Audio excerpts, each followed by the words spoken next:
Hello dreamers, welcome back to my channel for a new fantastic tutorial. We return for this week on Dreams, with the second part of this journey of Luffy. In the previous video we saw the background with the parallax effect. If you have not seen, I recommend you go and recover. In today's video we will see Luffy, the parts that compose him and how he was animated. But before continuing, I thank you for your support. My previous video made on Tom Squid had a fair amount of success, so get ready to abandon Dream's ship and raid Tom Squid ship.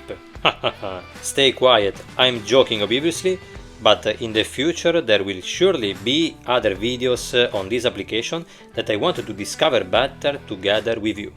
Before continuing the video, I remind you to like, comment and subscribe.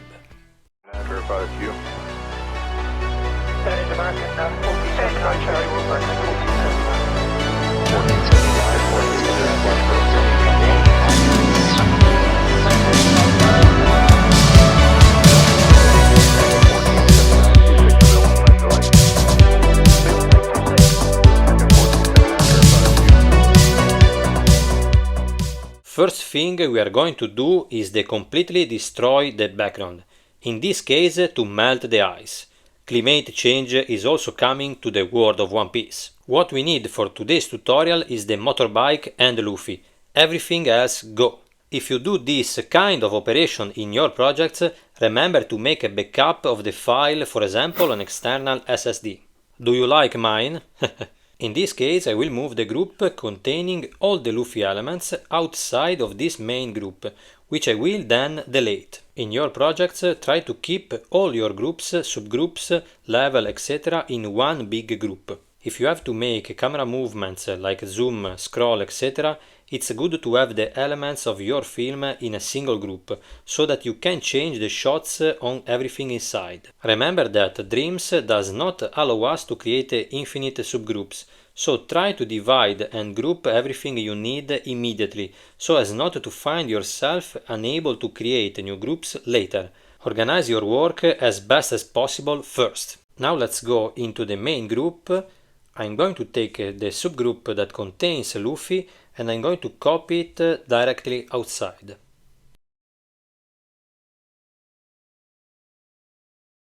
This shows you how huge the file is Dreams can't render everything. Dreams' rendering ability relies heavily on the iPad's internal storage. Always try to work with a light iPad without too many Dreams files to get the best out of the application. In my case, therefore, to create the reflection of the motorbike on the ice, I could not duplicate the group and invert it below. I did all the Luffy animation above first, then exported the individual PNGs. Dreams creates a dedication folder putting all the images in order so I can import them as a PNG sequence back here on Dreams. This allows me to have the animation I need in a single track, without overloading the rendering. And don't worry if, like me, the PNG animation is a bit glitchy. When you export your movie, this problem will be gone. This system allows you to lighten your projects a lot, even if you have to be careful not to lose any frames, especially when you import the sequence back to Dreams. We saw how I made the reflection on the ice. Now let's see the rest, but first let's delete the main group.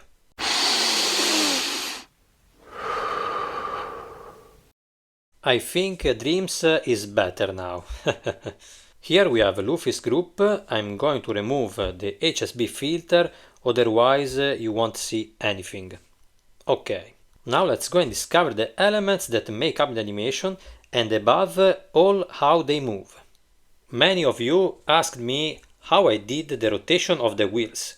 First of all, I want to say that it's not a frame-by-frame animation, but a rig. And in general, it's really very simple. The only thing you need is precision. So, two separate levels, rear and front wheel. But how to make them turn? If we start from a simple example, on Procreate draw a circle and move it with the active snap to the center of the canvas. On another level, draw a point that we bring back to the center. This will be the anchor point on Dreams and will need to be perfectly in the center of the circle.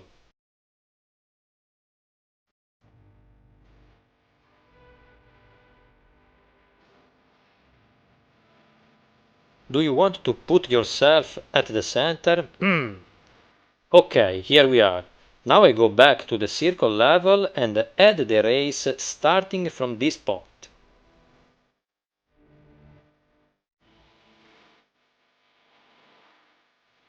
Import the file to Dreams.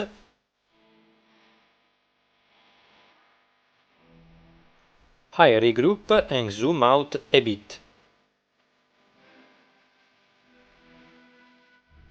As you can see, the anchor point is perfectly in the center.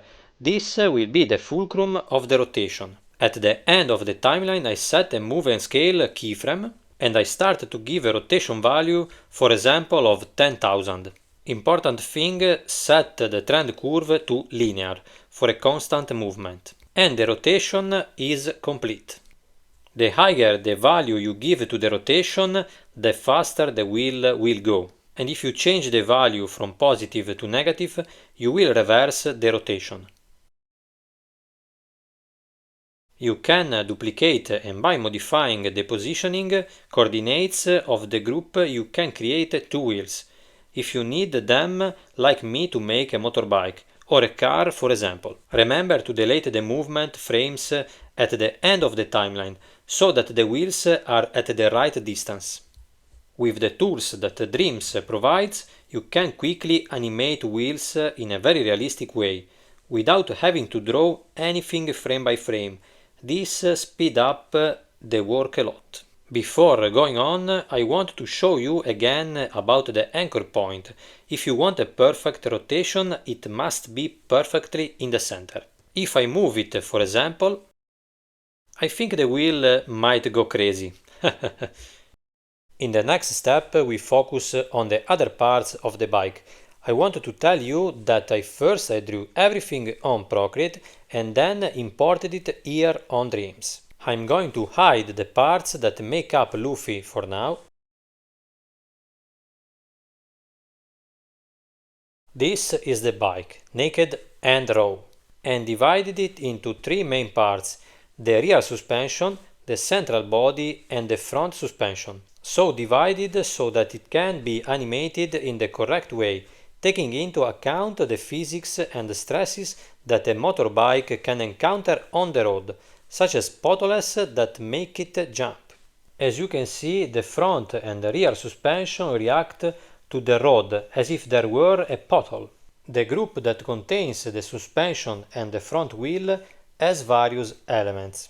The suspension remains separate from the upper part where we find the headlight and the handlebars. Here we also find the brake caliper, independent from the wheel because it must remain still.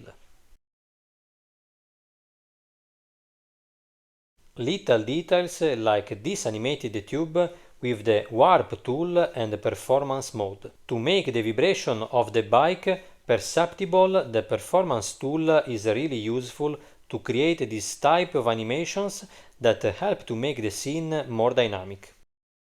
All the suspension parts are therefore level. If I remove the wheel, for example, I make the rear part more visible. The important thing is that they are all inside the same group, so that if I have to add a jumping animation, all the elements move in the same way. This is also a small detail behind the wheel that creates the right perspective and three-dimensionality of the suspension. With the Move and Scale tool, I was able to animate the group, creating a very realistic hopping of the bike. Next step, we meet the group that contains the elements of the headlight. They are grouped because, as we will see later, I added a mask for the reflection. But let's focus on the movement for now. With the performance tool with the anchor point fixed on the left, to animate the motion of the bike, I intervened by doing this type of animation. If you want to make an animation like this, the rotations must be very fast and constant throughout the timeline for a good result. With this little test, you have an example. Use the performance tool to create animations like this.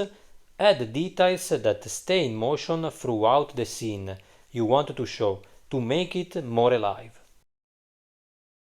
We now find the central body of the bike. If I hide the frame, there is a piece behind it too, which is behind the rear suspension, another detail that serves to give greater three-dimensionality to the bike. As you may have noticed in the jolt that the bike makes, the whole group of the bike, including Luffy, jumps, while the suspensions that are in a subgroup serve to cushion the blow.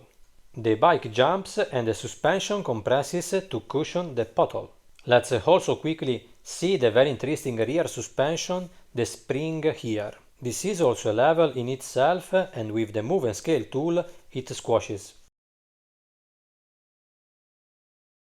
The suspension group has the anchor point fixed in the center of the bike. As in reality the rear wheel is fixed to the central body, also here to make the movement more realistic I added this detail.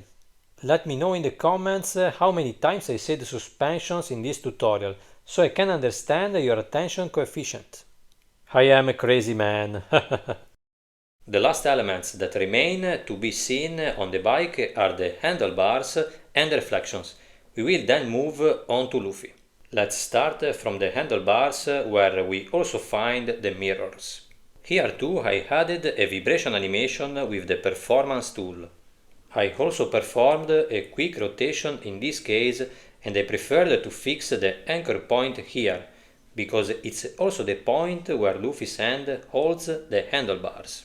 If I had placed the anchor point at the base of the handlebars, the movement would have lost its fulcrum. Another element that we find is the brake lever, here too with a dedicated animation to add a further dynamic detail. We also have the handlebar part and the mirror in the background. Same vibration animation, but the interesting detail here is the mirror. This is the subgroup that contains the elements, rotation animation as before, but the interesting thing is the dynamic HSB filter I added here. By quickly changing the brightness with the performance tool, you get a dynamic reflection that makes the scene more interesting. Did I mention that adding little details like this will make your scenes memorable? I also wanted to add some reflections on the bike. I could have done something frame by frame, but I thought of something else. I drew these shades on Procreate. And do you see these levels above? If I remove the clipping mask, this shape quickly passes in front of the shadows below to create the reflection on the bike. By cutting and duplicating the layer, I can then make the reflection flow throughout the timeline. And the clipping mask does the rest of the work. Having some elements separated from the central body of the bike, I also added this system in the headlight. This completes the animation I made for the bike. Now let's move on to the future Pirate King. There are many levels that make up Luffy. The basis remains that the animation is in rig. So I have, as for the bike, drawn the separate parts like the head, the arms and the legs, and then animated here on Dreams with the tools. If we start from the head, for example, we find the movement of the hair. They are all separate strands. If you need to create a loop like this one of flowing hair and your character is fixed in the same position, this is a method I recommend you use. If you saw my previous tutorial on Dragon Ball Daima, I already used this system. If you missed it, you can find the link in the description. But still know that with the warp tool and with the performance mode, you can quickly obtain this animation. And make sure that each strand is separated for a result that gives greater variety to the movement of the hair. The group containing the head elements has the anchor point fixed at the base of the neck, for this vibration animation in this case too. Then we find the scarf, however in the scene it was very cold. Brrr! Warp tool to get this fluttering effect here too, and performance mode to create the loop on the timeline. Important thing when you do this type of animations, do them with the character still, without for example camera movements, to avoid wrong animations. For the rest of the scarf I created an animation using the warp tool again, but in this case setting the keyframes I needed by altering the original shape. I then cut and duplicated the animation in the timeline to make the loop. Make sure that the first and the last keyframes give the same shape to the scarf and alter the keyframe in the center. In this way, by duplicating the layer in the timeline to create the loop, the animation will always have the same start and end point, so as to have a connected animation. We then find the elements of the jacket divided in the upper part of the back and the very flattering part underneath. The difficult part here was to make the two parts fit together. First of all, with the warp tool and performance mode, I animated the lower part of the jacket. To match the levels in the above part, I placed some keyframes with the warp tool in correspondence with the animation created in performance mode. It may seem like a long job. Well, it is. But it's the only way to make two levels match perfectly with an animation like this. But in the end you will be satisfied with the work that if you have done well, the parts will fit together perfectly, as if they were a single level.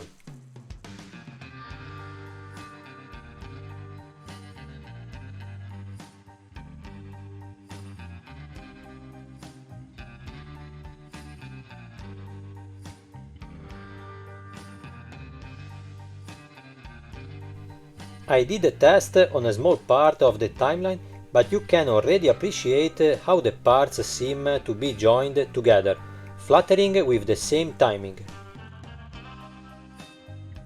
We still find the same level above, duplicated and placed above the body to create the shadow. To recreate the darker skin color, I added a mask above the layer, grouped the two elements and in turn applied another clipping mask on Luffy's body. Let's move the level a little lower. I take the skin color and darken it a bit.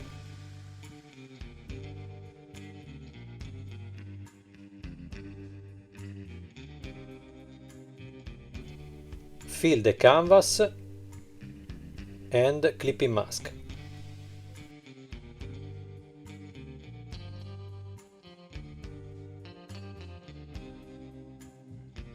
I group the layer and clipping mask still on the body. And vamos!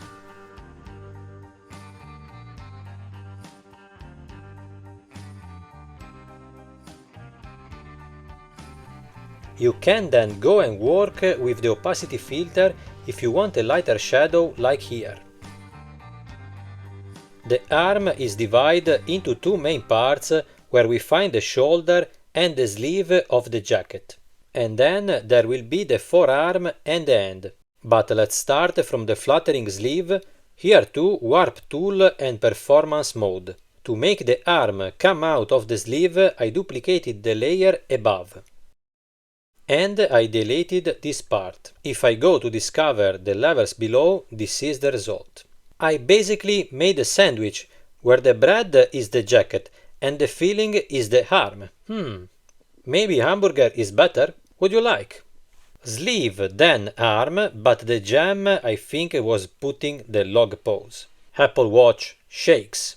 The glass is a part of the arm and is a bit transparent, but the internal elements of the compass have their own animation. Had you noticed it? The group containing the compass elements has its anchor point here, and with rotation animation there is a pendulum effect. In the group we find the needle, and here with the distortion tool I create a three-dimensional movement by distorting the basic shape. I think it's a really small detail and maybe I'm really crazy. But I'm sure that whoever noticed it surely appreciated. In the last group we find the parts of the leg that are above the body. the fig in the upper part, the calf and the foot. In the fig here too, with the warp tool and the performance mode, I created a loop with a bit of vibration. Same goes for this part of the trousers. We end here also on the foot, warp tool and performance mode. We have reached the end of this fantastic tutorial. If you want to create a character and animate it with the rig technique, here you can find some excellent starting points. If you want to know more about some things that you didn't understand well, ask me in the comments. Thank you so much for watching and